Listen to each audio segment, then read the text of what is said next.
Hiç düşündünüz mü? Hayatınızda sizi gerçekten destekleyen kaç kişi var?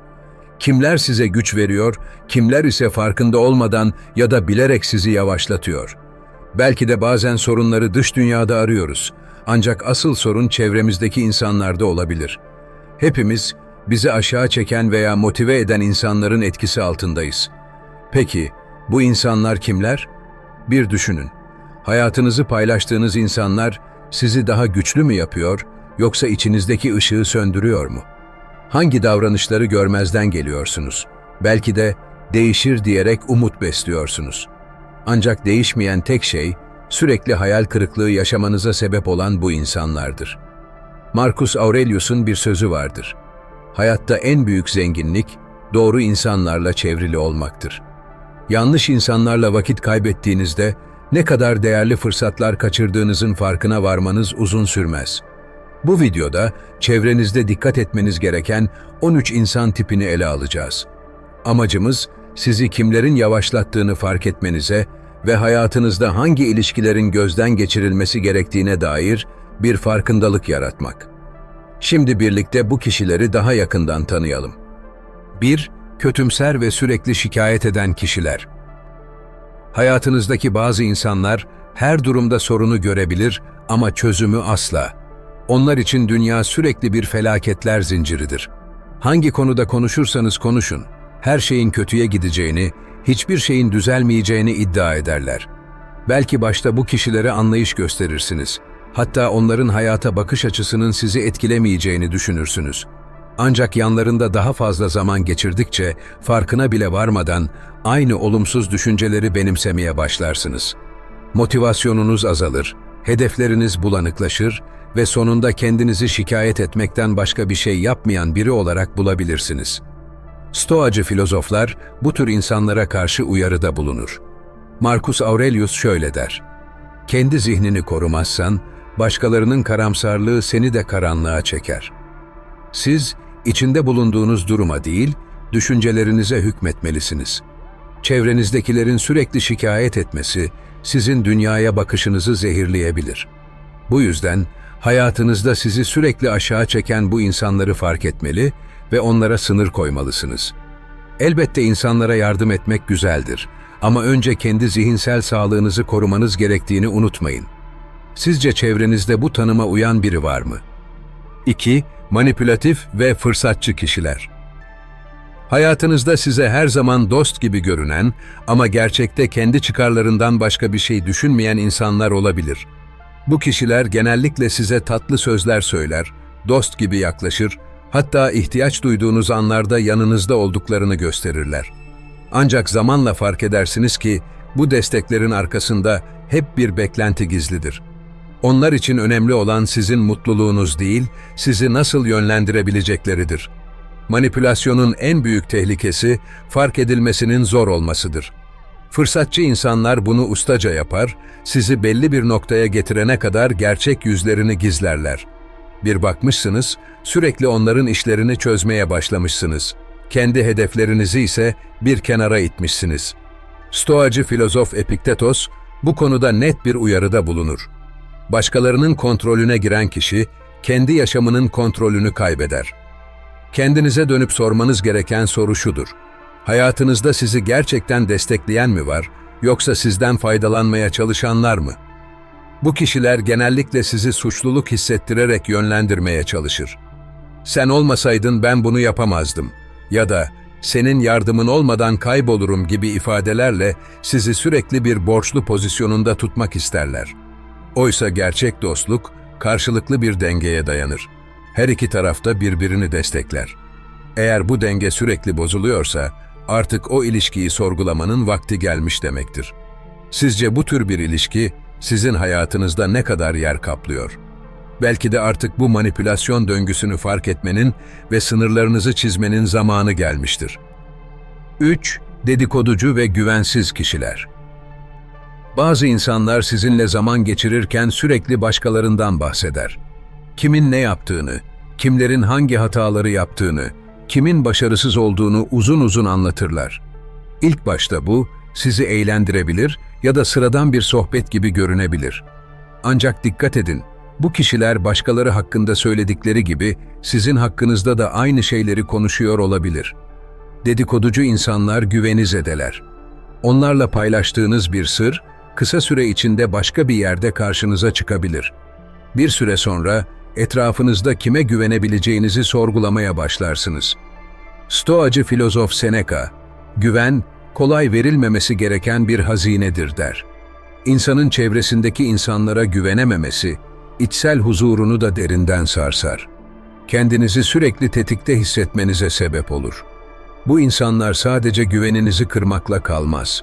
Aynı zamanda zihninizi gereksiz bilgiler ve olumsuz düşüncelerle doldurur. Bir an düşünün. Bu kişiler hayatınıza nasıl etki ediyor? Başkalarıyla ilgili sürekli olumsuz şeyler duymak, sizin enerjinizi ve motivasyonunuzu nasıl etkiliyor?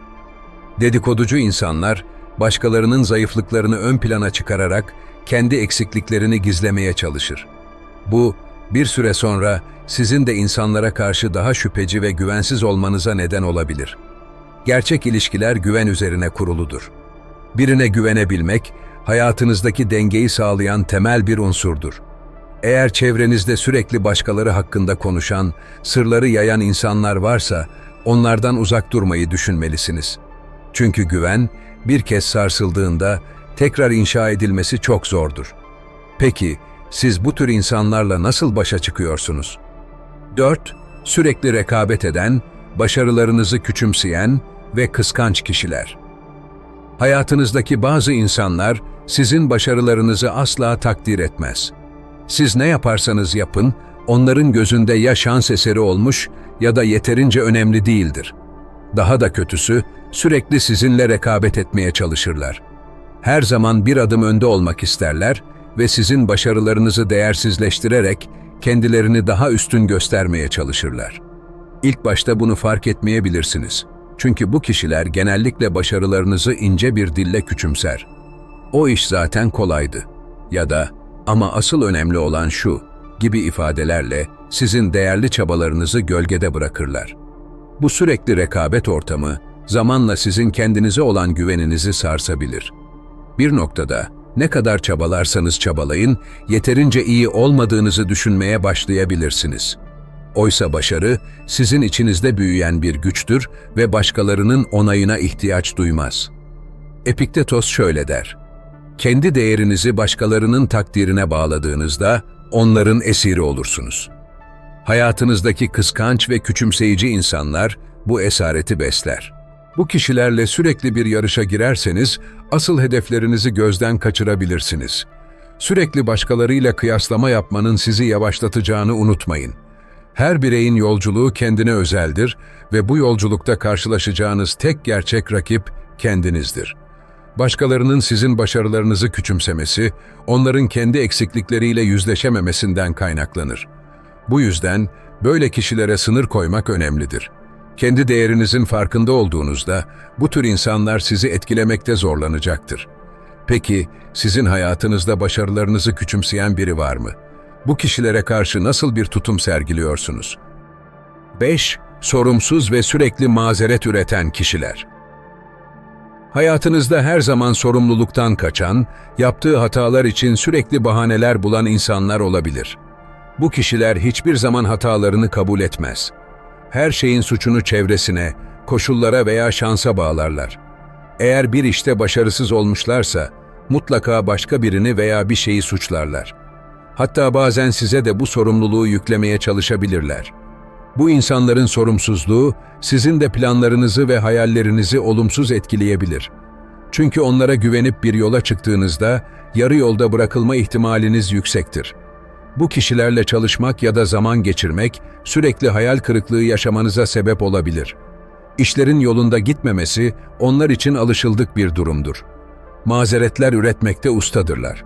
"Zamanım yoktu", "şartlar uygun değildi" veya "bu benim suçum değil" gibi sözlerle kendilerini savunurlar. Fakat sorun şu ki, bu savunmalarla asla gelişemezler. Stoacı filozoflar, kendi sorumluluğumuzu almadan gerçek anlamda bir değişim yaşayamayacağımızı söyler. Epiktetos'un şu sözü bu durumu çok iyi özetler. Sorumluluğu başkasına yüklemek, kendi iradeni reddetmektir. Bu kişilerden uzak durmak, kendinizi güvende hissetmeniz açısından önemlidir. Çünkü onların sürekli mazeret üretme alışkanlığı, sizin de bahaneler bulmaya başlamanıza neden olabilir. İnsan çevresinden etkilenir. Sorumluluğunu kabul eden ve çözüm odaklı insanlarla bir arada olmak sizi ileriye taşır. Tam tersine, sürekli kaçan ve başkalarını suçlayan insanlarsa enerjinizi tüketir. Peki, sizin çevrenizde bu tanıma uyan kişiler var mı? Böyle insanlarla nasıl bir ilişki kuruyorsunuz? Belki de artık onlarla aranıza sınır koyma vakti gelmiştir. 6. Aşırı kıskanç ve kontrolcü kişiler. Hayatınızdaki bazı insanlar sizin mutluluğunuzdan rahatsız olabilir. Sizin elde ettiğiniz başarılar veya yaşadığınız güzel anlar onların içinde derin bir kıskançlık uyandırır. Bu kıskançlık zamanla sizi kontrol etmeye çalışmalarına yol açar. Hayatınıza sürekli müdahale eder, kararlarınıza karışır ve sizin üzerinizde bir otorite kurmak isterler. Bu kişiler sizin büyümenizi ve gelişmenizi istemez. Çünkü başarılarınız onları daha da huzursuz eder. İlk başta onların bu kontrol etme çabasını dostça bir ilgi gibi algılayabilirsiniz. "Seni düşündüğüm için böyle söylüyorum." ya da "senin iyiliğin için karışıyorum" gibi sözlerle hareket ederler. Ancak bir süre sonra kendi kararlarınızı almakta zorlandığınızı fark edersiniz. Her adımda onların onayını beklemek ya da fikirlerini düşünmek sizi zayıflatır. Kendi hayatınızı yaşayamaz hale gelirsiniz. Stoacı filozoflar, insanların kendi kontrol edebildikleri şeylere odaklanmaları gerektiğini söyler. Marcus Aurelius, "Başkasının değil, kendi ruhunun efendisi ol" der. Hayatınızı sürekli kontrol etmeye çalışan kişilere sınır koymak, iç huzurunuzu korumanız için gereklidir. Bu insanlar size güvenmez, sizden üstün olduklarını hissetmek isterler. Ancak bir ilişki güven ve denge üzerine kurulu değilse, uzun vadede sizi zihinsel olarak yıpratır. Kıskanç ve kontrolcü kişiler, sizin potansiyelinizi sınırlandırmak ister. Bu yüzden, onların hayatınıza müdahale etmesine izin vermemeniz önemlidir. Sınırları net bir şekilde çizmek ve kararlarınızı kendiniz almak, özgürlüğünüzü geri kazanmanın ilk adımıdır. Peki, sizin çevrenizde bu tanıma uyan kişiler var mı? Bu tür insanlara karşı nasıl bir duruş sergiliyorsunuz? 7. Sürekli eleştiren ve özgüveninizi zedeleyen kişiler. Bazı insanlar sizi sürekli eleştirir. Yaptığınız hiçbir şey onlara göre yeterli değildir. Ne kadar çabalarsanız çabalayın, bir eksik veya hata bulurlar. Bu kişiler farkında olmadan ya da bilinçli bir şekilde özgüveninizi zedeleyebilir. "Bu mu yaptığın?" ya da "bence bunu daha iyi yapabilirdin" gibi cümlelerle sürekli üzerinizde baskı kurarlar. Eleştiri, yapıcı olduğu sürece gelişmenize katkı sağlar. Ancak bu tür insanlar size değer katmak için değil, sizi aşağı çekmek için eleştirirler. Bir süre sonra bu sözler zihninizde yer eder. Kendinizi sorgulamaya başlar. "Acaba gerçekten yetersiz miyim?" diye düşünürsünüz. Her adımda hata yapma korkusuyla hareket etmek potansiyelinizi sınırlar. Oysa Stoacı filozoflar başkalarının düşüncelerine değil, kendi değerlendirmenize güvenmenizi öğütler. Epiktetos şöyle der: "Başkalarının övgüsü de, eleştirisi de seni değil, yalnızca kendi algılarını yansıtır." Sürekli eleştiren kişilerin motivasyonu, genellikle kendilerini üstün hissetme arzusudur. Başkalarını küçük düşürerek, kendi eksikliklerini örtmeye çalışırlar. Bu tür bir ilişki, zamanla sizin öz saygınızı yok edebilir. Kendi değerinizi başkalarının gözünde aramaya başlarsınız ki, bu, zihinsel esarete giden bir yoldur. Bu kişilerle sağlıklı bir sınır çizmek çok önemlidir. Eleştiriyi süzgeçten geçirin. Gerçekten yapıcı olanları kabul edin. Ancak sizi değersiz hissettiren her şeyi reddedin. Çünkü özgüveninizi korumak, hayattaki başarılarınızın temel taşlarından biridir. Peki, çevrenizde sürekli sizi eleştiren biri var mı? Bu kişilere karşı sınırlarınızı nasıl koruyorsunuz? 8. Sürekli negatif enerji yayan, kurban rolüne bürünmüş kişiler. Hayatınızdaki bazı insanlar sürekli olarak kendilerini mağdur gösterir. Onlara göre hayat hep zor, şartlar hep kötü ve hiçbir şey onların suçu değildir. Her zaman başlarına bir şeyler gelir ve bu olaylar hakkında saatlerce konuşurlar. "Benim kaderim bu" ya da kimse beni anlamıyor gibi cümlelerle sürekli şikayet ederler.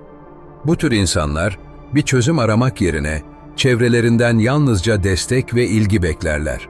Zamanla onların bu sürekli karamsarlığı sizin de enerjinizi tüketmeye başlar.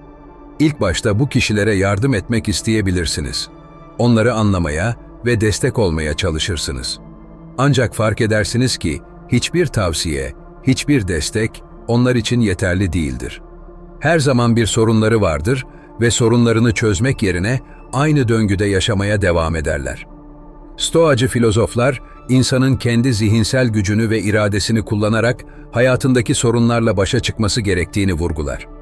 Marcus Aurelius, bir şey seni rahatsız ediyorsa o şeye dair düşünceni değiştir der.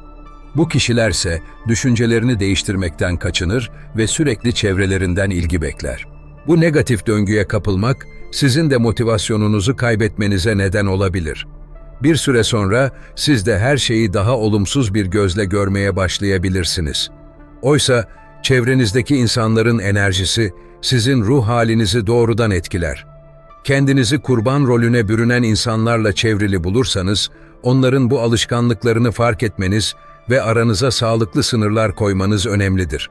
Unutmayın, herkesin zor dönemleri olur. Ancak sürekli kurban rolünde yaşayan insanlar hayatınızın ilerlemesine engel olabilir. Peki, sizin çevrenizde bu tür kişiler var mı? Onlarla nasıl bir ilişki kuruyorsunuz? 9. Dürüst olmayan ve yalan söyleyen kişiler. Güvenin temeli dürüstlüktür. Ancak bazı insanlar sürekli olarak yalan söyleme alışkanlığına sahiptir. Bu yalanlar bazen küçük görünse de zamanla birikerek ilişkinizi zedeler. Yalan söyleyen kişiler hatalarını gizlemek veya çıkar sağlamak için gerçekleri çarpıtır. Bu durum sizin onlara olan güveninizi derinden sarsar. Bir ilişkide güven bir kez yok olduğunda geri kazanılması son derece zordur. Sürekli şüphe ve güvensizlikle bir ilişkiyi sürdürmek sizin zihinsel huzurunuzu bozabilir. Bu kişiler genellikle söyledikleri yalanlarla sizi manipüle etmeye çalışır. Bunu senin iyiliğin için yaptım ya da sadece seni üzmek istemedim gibi bahanelerle yalanlarını haklı göstermeye çalışırlar. Ancak bir süre sonra hangi sözlerinin doğru olduğunu ayırt etmekte zorlanırsınız. Bu, sizin de gerçeklerle bağınızı koparabilir. Stoacı filozoflar, dürüstlüğün insanın içsel huzuru ve yaşam dengesi için vazgeçilmez olduğunu vurgular. Epiktetos, gerçeklerden kaçan kendini de kaybeder der. Dürüst olmayan kişilerle ilişkiler sürekli bir tedirginlik hali yaratır. Onların bir sonraki hamlesini veya söylediklerinin ne kadar doğru olduğunu sorgulamak zorunda kalırsınız. Bu da sizi zamanla yorar. Kendinizi bu tür insanlarla çevrili bulduğunuzda, sınır koymak ve dürüstlüğü temel alan ilişkiler geliştirmek büyük önem taşır. Unutmayın, sağlıklı bir ilişki güven üzerine kuruludur. Yalanla inşa edilen bir ilişki ise eninde sonunda yıkılmaya mahkumdur. Peki, sizin çevrenizde dürüst olmadığını düşündüğünüz biri var mı? Bu kişilere karşı nasıl bir tutum sergiliyorsunuz? 10. Bencil ve sadece kendi çıkarlarını düşünen kişiler. Hayatınızdaki bazı insanlar her durumda sadece kendi çıkarlarını düşünür. Size yakın görünürler ama bu yalnızca kendilerine bir fayda sağladıkları sürece geçerlidir. Bu kişiler ihtiyaç duyduklarında yanınızdadır. Fakat siz bir destek beklediğinizde ortada olmazlar.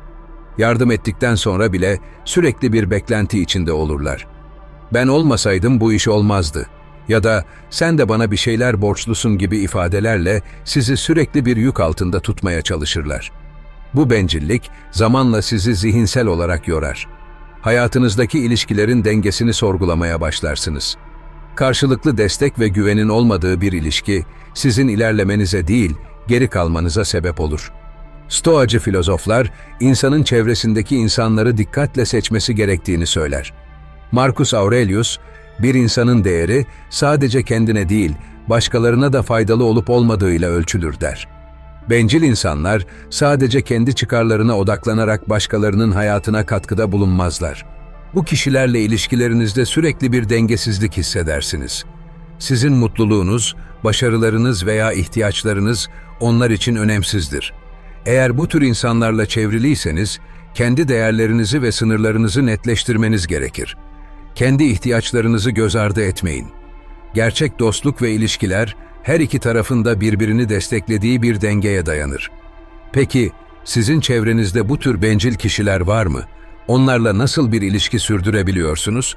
Bu soruyu kendinize sormak, daha sağlıklı ve dengeli ilişkiler kurmanıza yardımcı olabilir. 11. Sürekli kaos ve drama oluşturan toksik kişiler. Bazı insanlar, hayatlarını sürekli kaos ve drama içinde yaşamaktan adeta keyif alır. Her gün yeni bir sorun, yeni bir kriz veya anlaşmazlık ortaya çıkarırlar. Onlar için sakin ve huzurlu bir yaşam neredeyse imkansızdır. Bu kişiler çevrelerinde sürekli çatışma ortamı oluşturur ve çoğu zaman siz de bu karmaşanın içine çekilirsiniz. Bir süre sonra onların sorunları sizin gündeminiz haline gelir. Bu tür insanlar huzurunuzu ve zihinsel dengenizi sürekli tehdit eder. İlk başta onların sorunlarına empatiyle yaklaşabilirsiniz. Belki destek olursam bu sefer sakinleşir diye düşünebilirsiniz. Ancak fark edersiniz ki bu kaos asla bitmez. Sorunlar çözüldükçe yerine yenileri gelir. Stoacı filozoflar dış dünyadaki kaosa teslim olmamak gerektiğini söyler. Epiktetos, başkalarının fırtınası seni savurmasın, kendi içindeki limanı koru der. Toksik ilişkilerse bu limanı sürekli tehdit eder. Bu kişilerle sürekli bir gerilim içinde yaşamak enerjinizi tüketir. Zihniniz sürekli tetikte olur ve bir süre sonra kendi huzurunuzu koruyamaz hale gelirsiniz. Sizin yaşam yolculuğunuz başkalarının kaosunda kaybolmamalıdır. Böyle insanlara karşı sınırlar belirlemek, kendi ruh sağlığınız için kritik bir adımdır. Hayatınızı dramatik olaylardan arındırmak ve toksik insanlardan uzak durmak, daha sağlıklı ve dengeli bir yaşam sürmenize yardımcı olur. Peki, sizin çevrenizde sürekli drama yaratan kişiler var mı? Bu tür insanlarla nasıl bir ilişki sürdürebiliyorsunuz? Belki de artık kendi huzurunuzun peşine düşmenin zamanı gelmiştir. 12. Sürekli başarısızlıklarını başkalarına yükleyen, sorumluluk almayan kişiler. Hayatınızdaki bazı insanlar, karşılaştıkları her zorlukta başkalarını suçlar. Ne zaman bir iş ters gitse, sorunların kaynağı hep çevresindekilerdir. Bu benim suçum değil ya da eğer şartlar daha iyi olsaydı başarılı olurdum gibi bahanelerle sorumluluktan kaçarlar. Bu kişiler kendi hatalarıyla yüzleşmekten korkar ve başarısızlıklarını kabullenmek yerine sürekli mazeret üretirler. Onlarla birlikte olduğunuzda bir süre sonra siz de onların bu olumsuz yaklaşımından etkilenebilir, hata ve başarısızlıkları doğal bir parça olarak görmeye başlayabilirsiniz. Stoacı düşünce, insanın kendi yaşamında kontrol edebileceği şeylere odaklanmasını öğütler. Epiktetos, başkalarını suçladığın sürece hayatının kontrolü onların ellerindedir der. Sorumluluk almak, bireyin gelişmesi için gereklidir. Ancak bu kişiler hatalarından öğrenmek yerine başkalarını suçlayarak bir adım bile ilerleyemezler. Üstelik sizin çabalarınızı da değersizleştirebilirler. Sen de benim yerimde olsaydın aynısını yaşardın gibi sözlerle sizi de başarısızlıklarına ortak etmeye çalışabilirler. Bu kişilerle zaman geçirmek sizin de bahaneler bulmanıza sebep olabilir. Hedeflerinizi ertelemeye, zorluklarla yüzleşmekten kaçınmaya başlayabilirsiniz. Oysa gerçek ilerleme, hataları kabul etmek ve ders çıkarmaktan geçer. Hayatınızdaki sorumluluk almaktan kaçınan kişilerle ilişkinizi gözden geçirmek, kendi gelişiminiz açısından önemlidir. Peki, çevrenizde bu tür insanlar var mı? Onlarla nasıl başa çıkıyorsunuz? Belki de artık hayatınızdaki bahaneleri ortadan kaldırmanın ve sorumluluklarınızı sahiplenmenin zamanı gelmiştir. 13. Sizi ahlaki değerlerinizden uzaklaştırmaya çalışan prensipsiz kişiler. Hayatınızdaki bazı insanlar sizi kendi değer ve prensiplerinizden uzaklaştırmaya çalışır. Onlar için doğru ya da yanlışın pek bir önemi yoktur. Sadece anlık kazanç ve çıkarlar peşindedirler. Kimseye bir şey olmaz, herkes böyle yapıyor gibi sözlerle sizi de bu yaklaşıma çekmeye çalışabilirler. Bu kişiler sizi kısa vadeli çözümlerle cezbetmeye çalışırken uzun vadede kendi değerlerinizi sorgulamanıza neden olurlar. Ancak ahlaki değerlerinizi kaybettiğinizde içsel huzurunuzu da kaybetmeye başlarsınız. Stoacılar, insanın içsel pusulasına sadık kalması gerektiğini söyler. Marcus Aurelius, Erdem, insanın en büyük zenginliğidir. Onu kaybettiğinde geriye hiçbir şey kalmaz der. Eğer çevrenizde değerlerinizi sürekli test eden ve sizi prensiplerinizden uzaklaştırmaya çalışan insanlar varsa, bu ilişkileri sorgulamanız gerekebilir. Çünkü uzun vadede bu kişiler sizi kendi çizginizden saptırabilir ve kararlarınızdan pişmanlık duymanıza sebep olabilir. Bu tür kişilerle zaman geçirmek, zamanla sizin de sınırlarınızı esnetmenize yol açabilir. Küçük tavizlerle başlayan bu süreç, bir süre sonra sizi tamamen farklı bir yola sürükleyebilir. Oysa insanın karakteri, bu sınırları koruyabilme gücüyle şekillenir. Sizi sürekli olarak değerlerinizi sorgulatan ilişkiler içinde olmak, zihinsel ve duygusal bir yük haline gelir. Unutmayın, doğru insanlarla bir arada olmak, hem zihinsel hem de ahlaki gelişiminiz için çok önemlidir. Çevrenizde sizi değerlerinizden uzaklaştıran insanlar var mı? Onlarla ilişkinizi nasıl yönetiyorsunuz? Belki de artık kendi sınırlarınızı netleştirmenin ve bu insanlara karşı mesafenizi koymanın zamanı gelmiştir. Hayatınızdaki insanlar sizi ya daha iyi bir versiyonunuza taşır ya da sizi olduğunuz yerde tutar, hatta geriye çeker. Hangi ilişkilerde enerji kazandığınızı, hangilerinde ise kaybettiğinizi fark etmek, yaşam yolculuğunuzun en önemli adımlarından biridir. Kendinizi sürekli eleştiren, manipüle eden veya kaos yaratan insanlarla çevriliyseniz, ruhsal dengenizi kaybetmeniz kaçınılmazdır. Stoacı filozofların öğretilerinde sıkça vurgulanan bir gerçek vardır. Çevrenizdeki insanlar sizi şekillendirir. Siz kendi değerlerinize sadık kalın. Hayatınıza anlam ve huzur katan insanlarla bir arada olmayı seçin. Sınırlar koymayı öğrenin ve sizi aşağı çeken ilişkilerden uzak durun. Çünkü bu, kendi potansiyelinizi açığa çıkarmak için gereklidir. Eğer bu video size bir farkındalık kazandırdıysa, beğenmeyi ve kanalımıza abone olmayı unutmayın. Yorumlarda sizin uzak durulması gerektiğini düşündüğünüz insan tiplerini paylaşabilirsiniz. Sizin hikayenizi de duymak isteriz.